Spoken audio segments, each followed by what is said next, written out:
제가 첫 시간에 시작할 때부터 이제 처음 이야기한 게 뭔가 하면 성경은 구약이든 신약이든 그 시작과 끝이 모두가 다 왕과, 다시 말해서 주인과 백성인 종의 자리에 대한 이야기로 담겨 있다. 그렇게 제가 시작하면서부터 말씀을 드렸습니다. 그래서 이 주인과 종에 대한 자리를 향해서 우리가 어떻게 나아갈 것인가. 물론 이제 구약 성경은 종의 자리가 애굽 땅에 있는 바로의 종의 자리로부터 시작해서 그들이 하나님을 주인으로 모시고 하나님의 종의 자리로 가는 그와 같은 하나님 나라에 대한 예시로 쓰여졌다면, 신약 성경은 예수님께서 직접 이 땅에 오셔서 우리로 하여금 하나님의 백성, 하나님의 종이 되도록 만드시기 위해서 주님께서 그 역할을, 중보 역할을 하셨습니다. 여기에 중보 역할이 어떤 역할이 필요했는가 하면 늘 제사라고 하는 제도가 그 안에 들어 있었습니다. 그러니까 세상 나라들도 다 자기 나라를 구성하고 이끌어가기 위해서 필요한 요소들로 채워져 있습니다. 그래서 그 국가라고 하는 것은 나라가 이 구성을 하는 요소가 국민이 반드시 있어야 되고, 국민들만 있어가지고 되는 게 아니고요. 국민들이 머물 수 있는 땅이 있어야 돼요. 땅과 국민만 있다고 해서 다 나라가 되느냐 하면 그렇지 않고, 그들을 다스리고 이끌 수 있는 통치자가 있음으로써 나라가 형성이 됩니다. 그 나라도, 하나님 나라도 그래서 마찬가지예요. 하나님 나라도 통치자이신 하나님, 백성인 우리, 그리고 땅인 하나님 나라, 영적인 하나님 나라가 있고 육적인 하나님 나라가 있습니다. 그래서 예시적으로 거룩하고 복된 땅인 가나안 땅을, 젖과 꿀이 흐르는 땅을 하나님께서 이스라엘 백성들에게 가시적으로 눈에 보이는 땅으로 허락하셨다면, 우리가 꿈꾸고 있는 땅은 어디예요? 우리가 앞으로 가게 될 저 천국 하나님 나라인 것이죠. 그래서 성경에는 그 이야기로 가득 채워져 있습니다. 우리가 오늘 마지막 시간을 맞게 되면서 하는 이야기도 그 이야기에 버금가는 이야기들로 채워졌다고 생각하시면 될 겁니다. 오늘 다루고자 하는 것은 성례에 대한 이야기입니다. 성례. 거룩한 예식. 거룩한 예식을 어떤 것을 거룩한 예식이라고 말할 수 있을까? 이 이야기가 사실은 구교인, 지금도 있는 로만 캐토릭에서는 7가지 성례를 주장합니다. 7가지가 어떤 걸로 구성이 되어 있는가 하면, 입문성사, 가입하는 그 자리에 들어가는 기준이 되는 입문성사로 세례와 견진과 성체라고 하는 것이 있습니다. 이 성사들을 그들은 지금도 여전히 하고 있고, 우리는 그 가운데 세례 예식만 진행을 하고 있는 것이죠. 그 다음에 치유성사가 있습니다. 치유성사는 자신의 죄를 고백하는 고해성사가 있고, 그리고 병자를 찾아가고 사람이 죽었을 때 마지막 임종을 하는 종부성사가 있고요. 그 다음에 봉사성사로 해서 성품, 서품을 주는 임직식을 하는 그러한 서품이 있고, 그 다음에 혼인할 때 하는 그러한 예식을 모두 그들은 성례로 다 다루었습니다. 그런데 우리는 어떤 것만 다루는가 하면, 그 2항에 보면 제가 그렇게 기록을 했습니다. 기독교 신앙에는 거룩한 예식으로 주님께서 직접 행하시고 제자들에게 명령하신 2가지의 성례가 있다. 이것은 주님이 오실 때까지 교회가 행하여야 할 예식이다. 그 하나는 세례식으로 물로 씻음으로 회개하여 죄 사함을 받는 예식으로 예수를 구세주로 믿는 자로 다시 태어나는 것을 의미한다. 성찬식은 예수님의 몸과 피에 동참하여 예수님과 한 몸을 이루고, 또한 성도들과 한 몸을 이루어 교회의 머리 대신 예수님의 지체가 된 것을 확증하는 예식이다. 그래서 성례로 우리는 세례와 성찬이라고 하는 이 2가지를 지금 하고 있습니다. 이 시행을 2가지를 하고 있는데, 세례는 우리가 물로 세례를 받지요. 물로 세례를 받는 이것을 어떤 곳에서는 침례라 그래서 물속에 봉당 빠뜨리기도 하고요. 또한 우리처럼 물을 끼얹기도 하고 물을 이 큰 병에다가 물을 담아와서 물을 위에다 붓기도 합니다. 세 가지 예식이 다 구약시대에 쓰여졌던 것들입니다. 어떤 식으로 쓰여졌는가 하면 왕을 세울 때에 대관식을 할 때에 기름병을 가지고 와서 위에다가 부었습니다. 그래서 붓는 작업도 있고요. 그 다음에 이 선지자들을 세울 때에 그 기름 묻은 이파리로 된 이 나뭇가지를 가지고 찍어서 이렇게 뿌렸습니다. 그러니까 뿌리는 것도 했어요. 그 다음에 침례라고 해서 예전에 우리가 이 신약시대 될 때까지만 해도 침례를 했던 것을 어디서 보는가 하면 세례 요한이 요단강에서 세례식을 할 때 어떻게 했는가 하면 사람을 딱 잡고 물속에다 집어넣었다가 그 다음에 어떻게 하죠? 끄집어냅니다. 건져내는 거예요. 건져냈다. 그런 차원으로 물속에 집어넣었다가 꺼내는 침례에 대한 것도 했습니다. 그러니까 이 셋 중에 어느 것을 한다고 해서 우리가 그것이 옳다 그르다 말할 수는 없겠다 하는 것이죠. 모든 게 다 성례전으로 치러왔던 것 중에 우리가 하고 있는 것은 물을 끼얹는 것으로 이렇게 하고 있습니다. 그래서 이 끼얹는 것을 안수를 하면서 하니까 물을 끼얹고도 있지만 사실은 붓는 것과 같은 역할로도 하고 있고 세례를 그와 같은 형식으로 하고 있으니 다른 교단과 우리가 다르다고 해서 전혀 다르다 그렇게 말할 수는 없을 것입니다. 그러면 이 세례라고 하는 것은 무엇이 가장 중요한가 하면 여기에 등장하는 게 뭐예요? 죄사함입니다.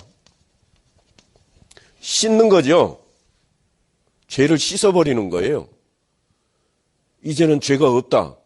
그래서 씻어내는 건데 매번 하는가 하면 그렇지 않아요.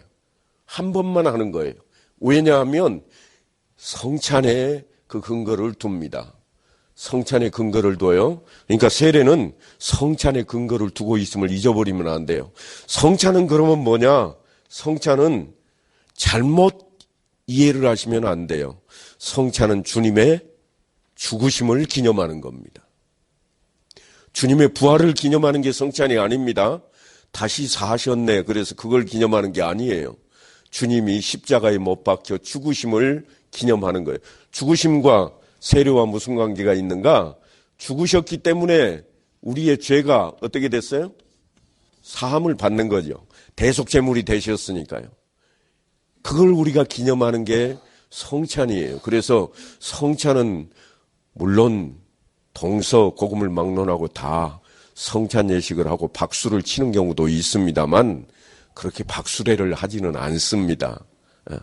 왜냐하면 우리가 박수 쳐야 할 일인데 엄숙하게 박수를 금하자 하는 쪽도 있어서 요즘은 박수를 하지 않습니다만 여러분들이 성지 순례를 하다가 혹시라도 그리스 지역을 통과하게 될 때에 성찬 예식하는 경우를 대할 수도 있을 겁니다. 거기는 정교회라고 하는 교회 공동체들이 있는데 거기에서는 세례를 하면 베풀고 나면 온 마을 사람들이 세례받는 사람을 가운데 놓고 비행 둘러서 춤을 추고 뱅뱅 돕니다. 박수를 치면서 축하하는 거예요. 축하하면서 그래서 꽃을 가지고 와서 꽃이파리를 따가지고 가운데다 뿌리기도 하고 춤을 추면서 막 이렇게 돌아요. 그게 우리가 알 수 없는 말로 하지만 세례를 그 세례 예식을 축하하면서 네가 이제는 주님의 몸이 되었다. 우리와 하나가 되었다. 그러면서 뱅뱅뱅 도는 그런 역할을 해요. 그러니까 성찬과 세례는 뗄래야 뗄 수 없는 자리입니다. 뗄래야 뗄 수가 없어요. 이 자리가 무슨 자리인가 하면 바로 이 자리입니다. 하나님 앞에 인생이 갈 수 있는 길은 오직 하나. 그게 뭐죠? 죄사함. 죄사함이 오직 하나인 그 길이 어디에 있는가? 예수님께 있다고 하는 거죠. 나로 말미암지 않고는 아버지께로 올 자가 없느니라. 없어요. 왜 예수님께로부터인가? 모든 죄를 용서하시는 대속제물은 예수님 말고는 없기 때문이에요. 그래서 성찬 예식이 중요하고 그래서 성찬 예식을 할 때에는 세례 받은 사람만 참여하게 만드는 거예요. 한 몸을 이룬 사람만 참여하게 만드는 거예요. 원칙적으로 따지면 글쎄요, 거꾸로 됐다고 이야기를 해도 틀리지는 않겠습니다만 사실은 우리가 이 예식을 할 때에는 한 몸 이룬 사람들이 하나인 것을 인정하는 자리입니다. 여기는 하나인 자리로 들어가는 자리고요. 그래서 이 둘을 뗄래야 뗄 수 없는 세례와 성찬이 있습니다. 그러면 우리가 세례와 성찬을 할 때 뭐를 하는가 하면 여러분들 다 아마도 거쳐 오셨겠죠. 여기까지 왔으면 세례 안 받으신 분은 안 계시겠죠? 다 세례는 받으셨을 거예요. 세례 받으실 때 여러분 다 뭘 했죠? 서약을 했을 거예요. 세례 문답을 다 합니다. 세례 문답을 하지 않으면 세례를 베풀지를 않습니다.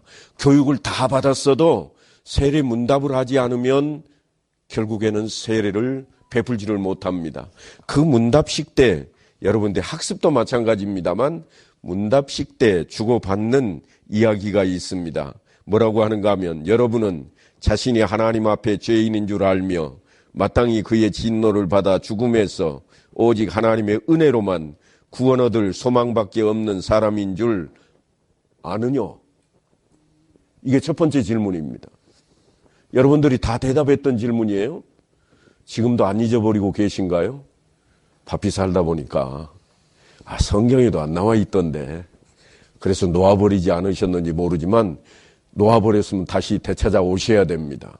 뭘 되찾아와야 되는가 하면 하나님 앞에 죄인인 것을 인정하는 자리로 가야 돼요. 그 자리가 무슨 자리냐? 종의 자리예요.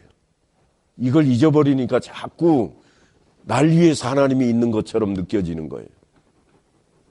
내가 잘 살기 위해서 하나님이 있고 내가 잘 되기 위해서 하나님이 있는 것처럼 자꾸 착각을 하는 거예요. 그래서 저 사람이 복 받았다더라 그러면 보기를 하나님이 잘 도와주시는가 봐. 우리가 자꾸 오해를 하는 거예요. 정통적인 신앙은 어디에 있는가 하면 하나님께 내가 하나님을 기뻐하는 사람으로 하나님을 기쁘시게 하는 자리로 나가야 할 것인데 거꾸로 날 위에 계시는 하나님 그렇게 가버린다고 하는 거죠. 그래서 우리가 세례문답했던 것을 잊어버리면 안 됩니다. 두 번째 질문은 이렇습니다.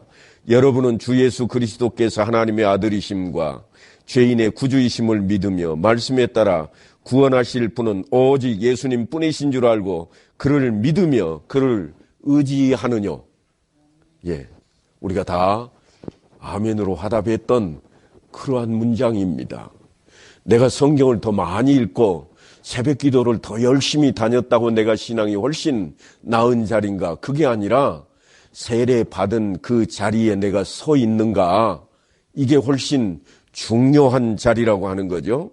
세 번째 질문입니다. 여러분은 지금 오직 성령의 은혜에 의지하여 그리스도를 좇아 모든 죄를 버리고 그의 가르침대로 살기로 작정하느냐? 작정만 하는 것으로 끝나버려도 안 되겠지만 일단은 작정부터 하고 봐야 될 일이죠. 작정하고 지켜내야 됩니다. 못 지킨 게 있으면 어디로 돌아가는가 하면 피드백이라고 다시 돌아가는 거예요. 하나님 용서해 주소서 내가 부족했나이다. 그 이야기는 뭐예요? 지키겠습니다 하는 거죠. 그리고 마지막으로 이제 묻는 질문이 여러분은 이 교회의 다스림과 치리에 복종하고 그 거룩함과 화평함을 이루도록 힘쓰기로 다짐하느냐?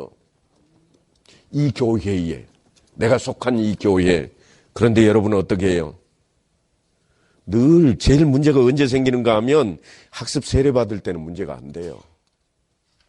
꼭 장로, 안수집사, 권사 투표할 때 문제가 생겨요.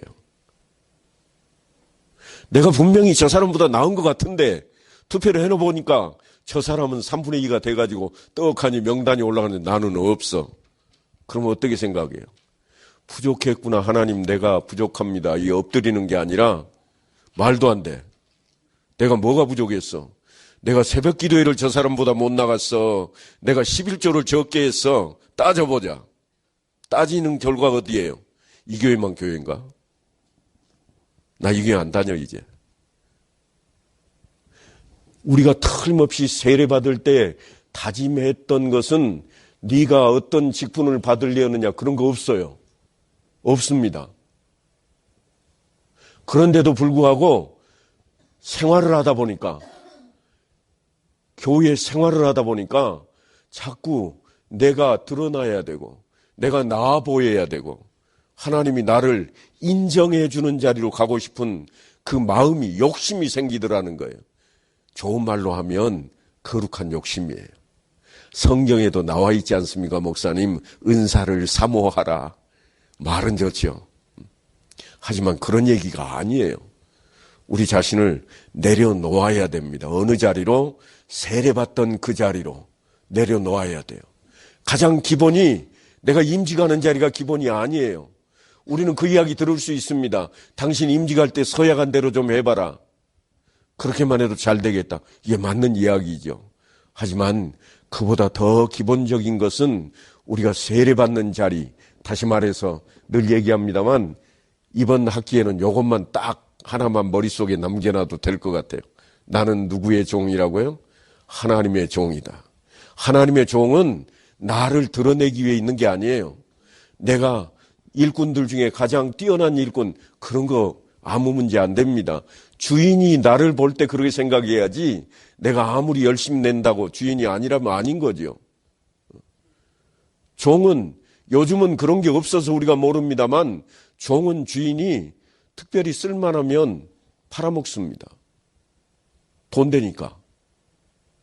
잘 가르쳐가지고 종은 팔아먹어요. 그러면 팔려가는 종이 아이고 우리 주인은 나를 업신여겼다 그럴 거예요? 아니죠. 자기는 종이잖아요.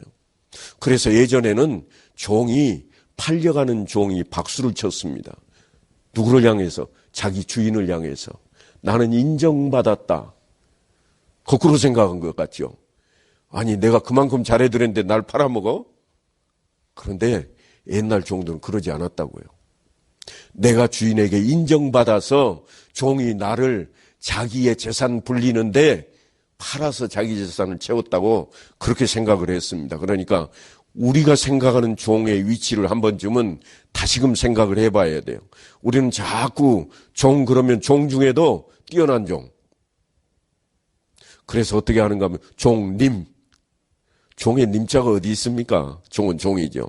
자꾸 님자를 붙이고 싶어 해요. 하지만 아닙니다. 주인에게만 붙일 수 있는 게 님이에요. 주인님. 종은 종입니다. 그런데 우리는 자꾸 그래도 내가 이 집에 20년이 있었는데 내가 종 중에서는 종님이지. 다 같은 종인 줄 알아? 교회에도 그런 이야기가 있대요. 장로급 집사. 들어보셨어요? 권사급 서리 집사야 나는 함부로 대하지 마. 이런 것들이 조금씩 있는 것 같아요. 왜냐하면 자기의 위신을 세우려고 하는 것이 자꾸 작용하기 때문에 그렇습니다. 하지만 하나님의 종이라고 하는 걸 잊어버리니까 자기를 중심으로 놓고 보니까 다른 사람과 서열이 맺어져야 되고 그 서열에 따라 자기 자리를 세우려고 하는 겁니다. 제가 이 일반적인 강의할 때는 꼭 질문을 하는 게 있습니다. 여기 남편 되시는 분들도 있고 아내 되시는 분들도 있는데요. 자기 아내가 남편을 세상에서 몇 번째로 사랑했으면 좋겠습니까? 남편 되시는 분들. 아내가 여러분을 몇 번째로 사랑했으면 좋겠어요? 예? 첫 번째요? 왜요? 두 번째? 이제 둘로 갈렸습니다. 첫 번째와 두 번째. 그리고 뒷단위는 얘기 안 하네요. 전국으로 한번 따져볼까요? 전국에서 몇 번째 되면 좋겠어요? 첫 번째. 전국에서 우리 아이가 10등 안에 들면 잘하는 거예요? 못하는 거예요? 박수 쳐줄만 해요? 말만 해요? 박수 쳐줄만 한 거죠. 우리 아내가 전국에서 나를 그따위로 생각했다가는 그만둬야 돼. 그만둬야 돼요. 그걸 뭐라고 그러는가 하면 그걸 사랑이라 그래요. 사랑. 그걸 사랑이라 그래요. 아내만 그럽니까? 남편이 그러면요. 남편도 마찬가지죠. 네. 오늘 저녁 밥 없는 줄 알아. 그렇게 가는 거죠. 왜요? 사랑이니까. 사랑을 그래서 성경에 뭐라고 그러는가 하면 오직이라 그럽니다. 오직. 오직 사랑. 주님께서 하시는 계명에 대한 이야기가 이 사랑 이야기로 묶여 있는데요. 사랑 이야기를 가지고 왜 계명을 주님께서 말씀하는가 하면 오직이기 때문이에요. 주님께서도 오직 우리를 위해서 십자가에 못 박혀 죽으셨다면 우리도 오직 하나님만을 위해서 하나님 영광을 드러내기 위해 살아야 되겠다고 하는 거죠. 자기 자신이 아니라 오직 상대방을 위한 거죠. 그게 사랑입니다. 나를 위한 사랑, 우리는 그 사랑을 좋아합니다. 지비가 잘해봐. 내가 못하겠어? 옳은 말이 고와야? 하는 말도 없지. 늘 우리가 가지고 있는 거잖아요. 그런데 주님께서는 아니래요. 거꾸로라고 자꾸 말씀을 합니다. 남을 나보다 나게 여겨라. 나게 여기려면 어떻게 해야 돼요?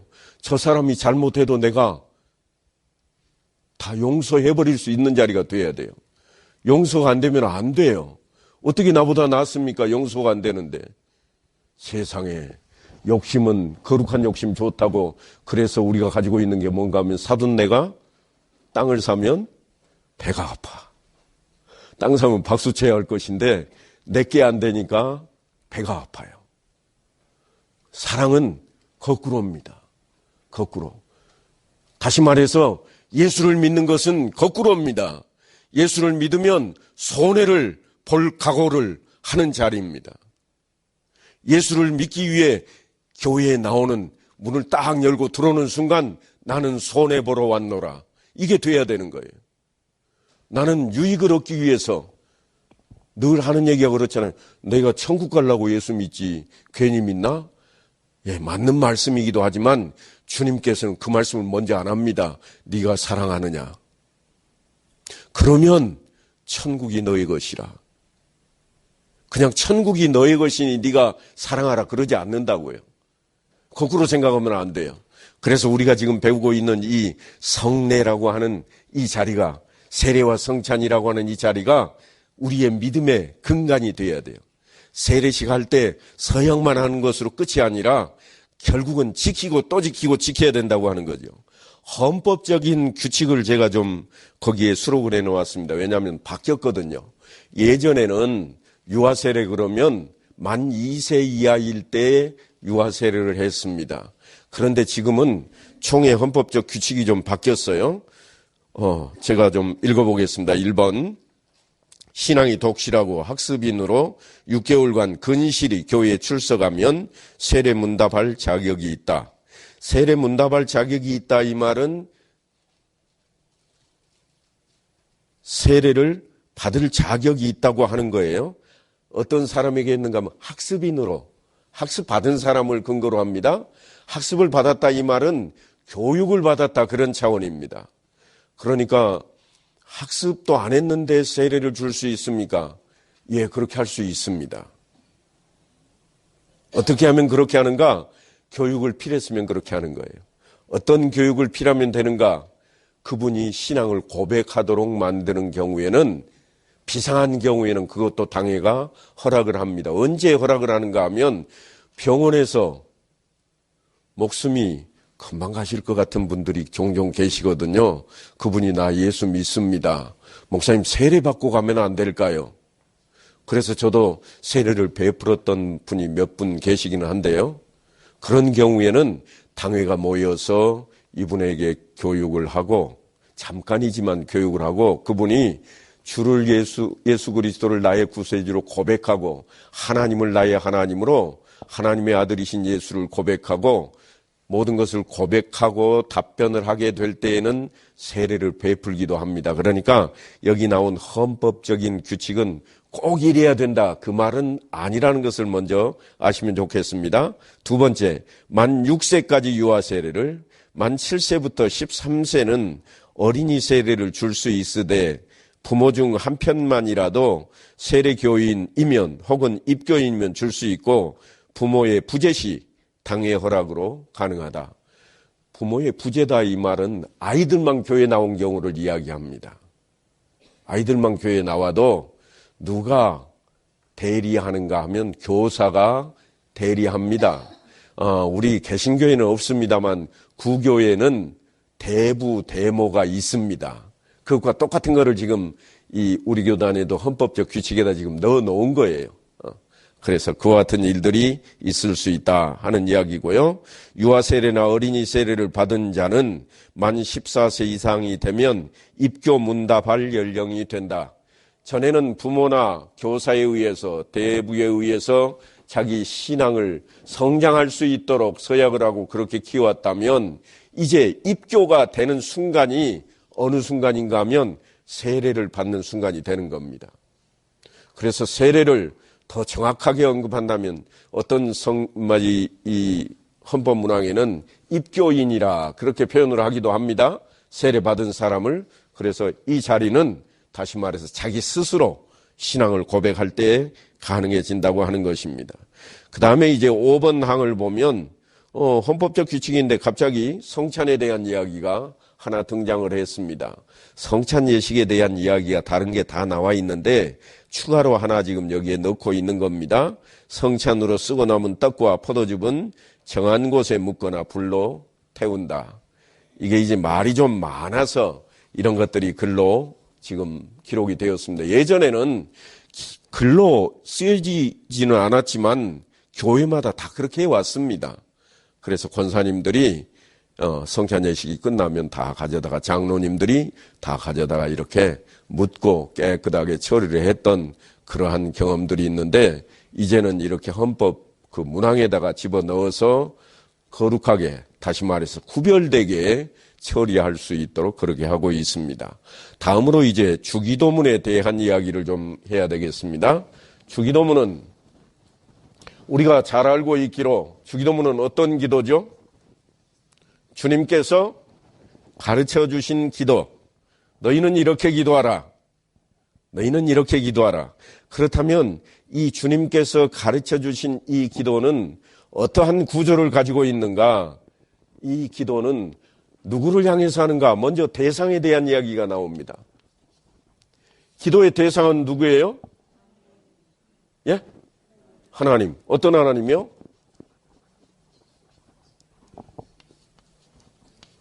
아버지 하나님을 이야기합니다. 성부 하나님.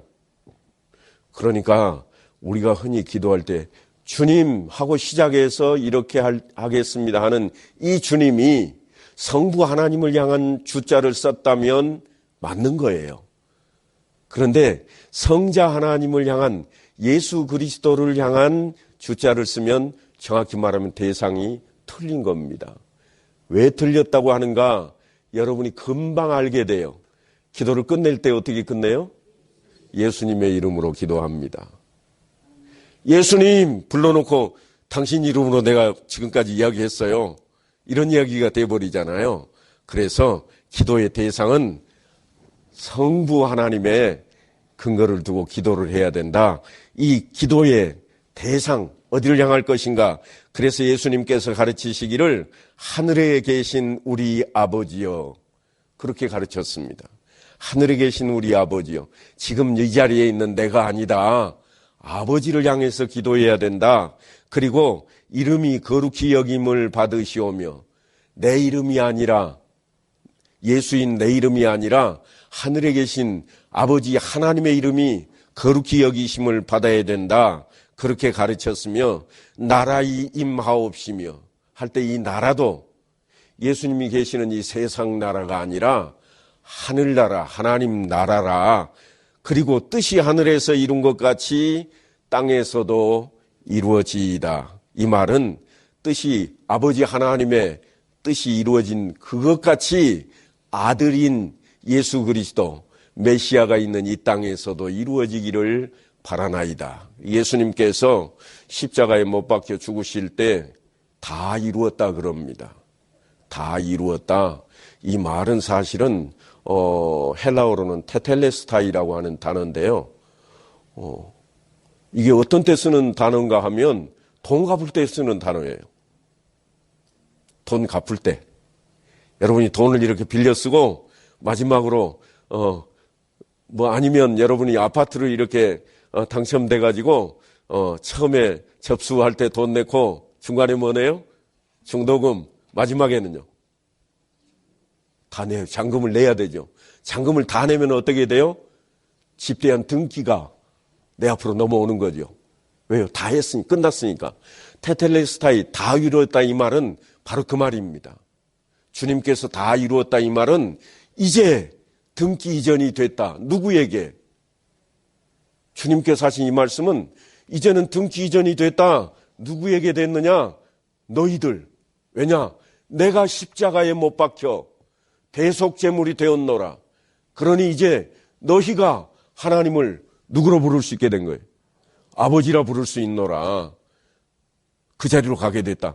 다 이루었다 이 말은 그냥 예수님이 나 이제 운명에서 끝났다, 다 끝났다 이런 얘기가 아니라 이제 내가 할 일을 다해서 마감을 했으니 이제 너희가 받는 그것만 남아있다. 이제는 너희 것이라 그 말씀을 하고 있는 겁니다. 세상을 향해 외치는 거예요. 그걸 우리가 잊어버리면 안 됩니다. 그러니까 우리가 죄사함 받는 그 자리가 놀라운 자리여서 아까 세례 예식과 성찬 예식으로 직결이 되고 있는 거죠.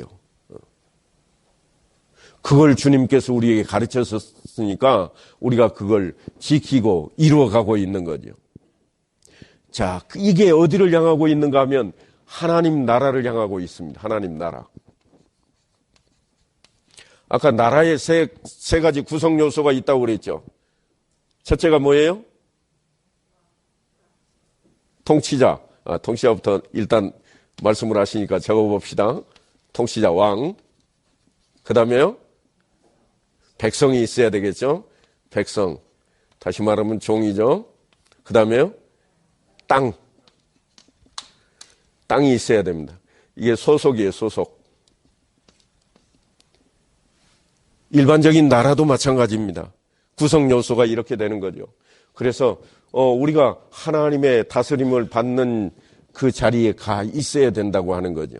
이게 없으면 안 되는 거예요. 이스라엘을 한번 되돌아볼까요?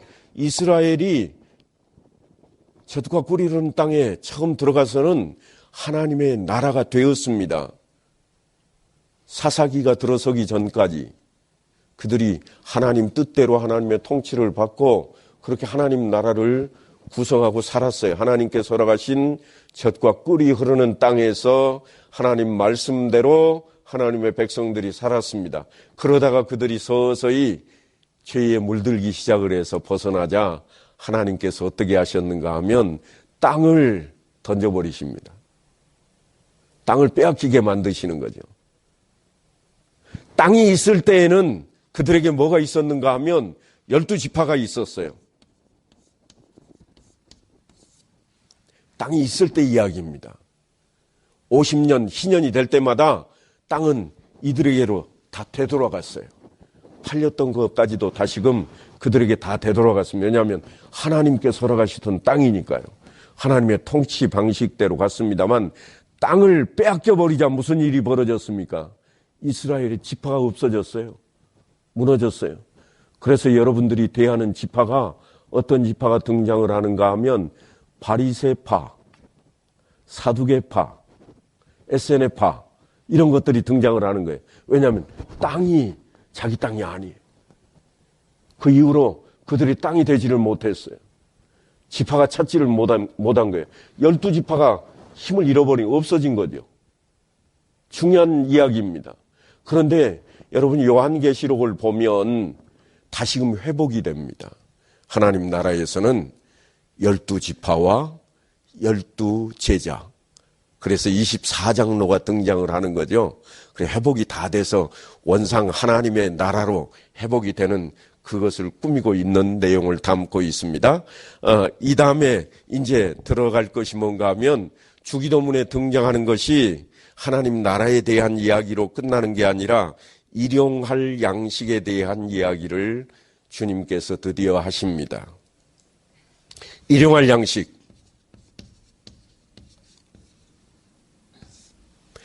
왜 하필이면 일용할 양식을 달라고 기도하도록 가르쳤을까요? 곰곰이 한번 생각을 해보십시다. 과거로 한번 돌아가 보죠. 모든 것에 표본이 되었던 것은 모세가 이끌던 출애굽과 그 정황 속에 담겨 있습니다. 하나님 나라에 대한 모형이 거기에 담겨 있죠. 거기에 보면 뭐가 등장을 해요? 만나가 등장을 합니다. 만나가 등장을 하는데 만나가 어떻게 등장을 하는가 하면 너희들 마음대로 거둬들여라. 그런데 하루 먹을 양 위에는 거둬들이면 어떻게 된다고요? 썩을 거야. 안식일을 제외하고 안식일에 먹을 거는 너희가 2배로 거둬들여도 썩지 않을 것이라. 하나님께 분명하게 이걸 보여주십니다. 그러니까 당대의 이스라엘 백성들은 무엇을 배웠는가 하면 일용할 양식을 배운 거예요. 일용할 양식을 배웠다는 것은 욕심이 없어지는 거예요. 사라지는 거예요. 더 이상 필요가 없으니까 있어봐야 내 것이 안 되잖아요. 그래서 훈련을 시켜버린 거예요. 하나님께서. 얼마 동안이요? 40년씩이나. 40년이라는 얘기는 한 세대가 다 죽고 없어지도록 시킨 거예요. 자다가 그냥 깨어나자 말자 눈 떠도 바로 알 수 있는 그 사건이 만나 사건으로 일용할 양식이 그때 등장을 했는데, 일용할 양식은 사실은 뭐 때문에 등장하는가 하면 범죄 때문에 등장을 합니다. 범죄. 어떤 범죄인가? 과잉에 대한 범죄예요. 과잉. 남으면 어떻게 할까요? 남으면 조금 양심이 있는 사람은 빌려줄 거예요. 나중에 갚아. 양심이 훨씬 많이 있는 사람은 어떻게 하겠어요? 너 가져. 이거 나 필요 없어. 너 가져. 그런데 이게 여기에 중요한 원리가 하나 등장합니다. 너 가져 그러는 순간 이 사람은 저 사람보다 어떤 사람이 돼요? 우월한 사람이 돼버리는 거예요. 내가 너 도와줬잖아. 여러분 그런 기억 없으세요? 내가 누구를 언제 도와줬으니까 그 다음에는 저 사람이 나한테 어떻게 해야 돼요? 잘해야 돼. 내가 옛날에 너한테 했던 적이 있는데. 내가 옛날에 했던 거 몰라? 너 그거 잊어버리면 안 돼. 잘해야 돼. 이게 과잉의 범죄예요. 범죄. 주님께서 일용할 양식을 구하도록 우리에게 요구하시는 것은 죄를 범하지 말라고 하는 게 가장 기본적으로 기초적인 자리로 지금 이야기를 하고 계시는 거예요. 내가 많으면 좋죠. 우리 늘 기도하잖아요. 하나님 넉넉하게 좀 주옵소서. 넉넉하면 그 다음에 어떻게 하겠다는 거예요? 넉넉하면 내가 하나님의 일 잘하랍니다. 잘하면 어떻게 된다는 거예요? 죄 짓는 거예요. 틀림없이 잘하는 거예요. 여러분 잘못한 게 아니에요. 내가 많이 남아서 다른 사람 도와주거나 혹은 빌려주거나 그래 나중에 나 없을 때 좀 네가 나 주면 좋겠어. 상호 보조를 했다고 하는 것은 나쁜 건 아닙니다. 좋은 일임에도 불구하고 이것이 뭘 만드는가 하면 계급을 만들어요. 계급을. 주님께서는 너희는 형제라. 그래서 계급이 없는 사이를 요구하셨는데 우리는 계급을 만들어요. 그래서 그거를 잊어버리면 속으로, 겉으로는 안 드러내도 체면이 있으니까 속으로 두고 보자. 저놈 완전히 못된 놈이네. 지가 옛날에 어떻게 살았는지 벌써 다 잊어버렸어. 이게 자꾸 떠올라오는 거예요. 떠올라와요. 떠올라온다 이 말은 내 속에 죄성이 있다는 얘기가 되는 거죠. 그 죄가 무슨 죄인가 하면 일용할 양식에 대한 과잉의 이걸로부터 오는 우리의 죄가 된다고 하는 거예요. 그래서 주님께서 우리를 향해서 늘 요구하시는 게 뭔가 하면 용서하라, 존중하라 하는 말씀을 늘 하는 거예요. 용서라고 하니까 우리는 늘 이렇게만 생각합니다. 죄를 지은 것에 대한 것을 탕감해 주는 것만 용서라고 생각하는데 이 용서라는 차원은 다릅니다. 그것만 있는 게 아니에요. 가해한 사람들에게는 너희가 반드시 갚아라고 하는 것이 용서예요. 네가 가해자잖아. 너는 그거 갚아야 돼. 그런데 피해자라고 네가 생각하느냐? 그러면 너는 어떻게 하라는 거예요? 잊어버려라. 용서해줘라. 그 이야기입니다. 이게 용서의 법칙이 이 피해자에 의해서만 있는 게 아니에요. 가해자들에게도 반드시 뒤따라가는 거예요. 그래서 신약 성경에 보면, 아니 구약 성경에도 보면 남의 것을 빼앗았으면 몇 배로 갚아야 되고 남의 것을 도둑질했으면 또 몇 배로 갚아야 되고 실수로라도 일을 저질렀으면 어떻게 해야 된다고 하는 이야기가 끊임없이 나오는 게 그 이야기예요. 그냥 용서하고 끝나라고 하지를 않고요. 그거는 그렇게 해야 된다. 이거는 뭔가 하면 가해자들에게 반드시 우리가 말하는 용서를 구하라고 하는 겁니다. 용서를 구하라고 하는 이 말은 그냥 나 용서해줘 이야기가 아니고 내가 이거 잘못했으니까 갚아주고 그리고 좀 사과를 하는 거죠. 그런데 우리는 어떻게 해요? 아, 나 그때 잘못했는데 용서해 주라. 그 말 한마디로 용서를 구했다고 우리가 생각을 해요. 용서를 구했다고. 누가 물으면, 아, 내가 용서 구했는데 저 사람이 용서 안 합디다. 내가 나쁜 사람이 아니요. 용서 안 한 저 사람이 나쁜 사람이지. 그런데 실제로 주님께서 우리를 가르치신 이야기는 가해자는 가해자답게, 피해자는 피해자다움으로 용서를 하는 자리에 가야 된다. 그것이 무엇인가? 서로 존중하는 것이라. 존중하는 것이라고 하는 거예요. 가장 존중받지 못한 공동체가 어디에 있는가 하면 부부간입니다. 부부라는 미명하에 우리가 어떻게 이야기합니까?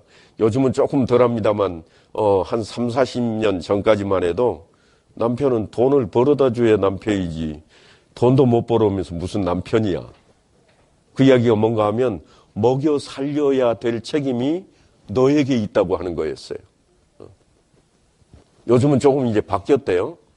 아니 역전됐는지도 모르겠습니다만 요즘은 많이 바뀌어 있습니다만 여전히 동일한 거예요. 그것 때문에 서로 존중을 못해요. 존중을 못해요. 얼마만큼 존중을 못하는가 하면 통장을 다 따로 가지고 있어요. 요즘은 내 주머니에 돈 있어야 내가 힘 있지. 돈 없어 봐라 내가 존중을 받겠나. 못 받지. 존중이 없어요. 존중하는 것처럼 겉으로 보일지 모르지만 존중이 제일 없는 곳이 어딘가 하면 가정 안에 있습니다. 서로 존중을 못해요. 존중을 못한다 하는 이야기는 어디로 거슬러 간가 하면 항상 사랑으로 올라가요. 성경은 시작도 사랑이고 끝도 사랑이에요. 하나님의 사랑이냐 인간의 사랑이냐 구분을 해 놓았을 뿐 언제든지 일이 가는데 존중이 없으면 사랑은 결코 없습니다. 사랑받기를 원하신다면 오늘부터 가셔가지고 남편은 아내는 남편을 존중해야 돼요. 제가 한 40여 년 전에는 직업군인 생활을 좀 했습니다. 그때는 어떻게 했는가 하면 퇴근을 하고 집에 오면 제가 이랬어요. 여보, 물. 그러면 어떻게 해요? 한 번도 싫다는 말 안 했어요. 물을 금방 떠왔어요. 왜 그랬는가 하면 마땅히 그럴 줄 알았어요. 마땅히. 그러면 안 되는 줄을 몰랐어요. 제가 언제 알았는가 하면 제가 팔이 아팠던 적이 있어요. 팔이 아팠는데 여보 물 했더니 물을 안 갖다 줘요. 아니 멀쩡할 때도 가져다 주더만 팔이 아픈데 물을 안 가져다 줘. 화가 이만큼 올라왔어. 그래서 씩씩대고 돌아봤더니 사람이 집에 없는 거예요. 사람이 없는 거예요. 나 혼자 잘못 생각한 거죠. 그래서 내가 물을 가져다가 마시면서 이런 생각이 들었습니다. 사람이 없는데도 나는 왜 물하고 외치기만 하면 물이 올 줄 알았을까? 그 생각을 딱 하는 순간 이것은 사랑이 아니다. 그것이 머리에 떠오르더라고요. 그 이후로는 제가 좀 바뀌었습니다. 제가 성씨가 뭐죠? 강씨입니다. 강씨. 진주 강씨가 별명 중에 제일 안 좋은 별명을 하나 가지고 있어요. 뭔가 몽리쟁이라고 하는 별명을 가지고 있는데요. 기질적으로 강씨들이 옛날부터 싸움꾼들이에요. 그러다 보니까 기질이 그래가지고 뭐가 있는가 아무것도 안 지려고 해요. 고집도 아니에요. 고집은 자기가 틀리면 틀린 거니까 입을 닫잖아요. 몽리는 뭔가 하면 이게 교과서면 여러분, 이게 교과서인가요? 근데 내가 교과서라고 말을 하면 나는 죽어도 교과서예요. 내가 교과서면 내가 죽었다 깨어나도 이건 교과서야. 틀리든 말든 상관이 없어요. 이게 몽리라는 건데 사람마다 다 있어요. 뭐 강씨들한테만 있는 건 아니에요. 제가 왜 이야기를 하는가 하면 가정 안에서 무엇 때문에 존중이 없어지는가 하면 이놈의 몽리 때문이에요. 아내도 남편한테 몽리 없을 것 같으세요? 있다고요. 세상에 너 같은 놈 죽었다 찾아도 없더라. 나나 되니까 데리고 살지. 이런 마음이 왜 생겨요? 바로 그것 때문이죠.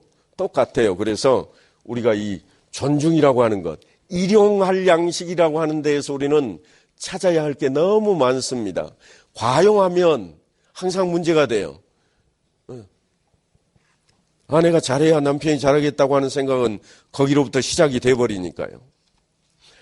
그래서 우리에게 요구하는 게, 사도 바울이 요구하는 게 뭔가 하면 성도의 삶에 대한 이야기를 편지에 가득 채워놨습니다.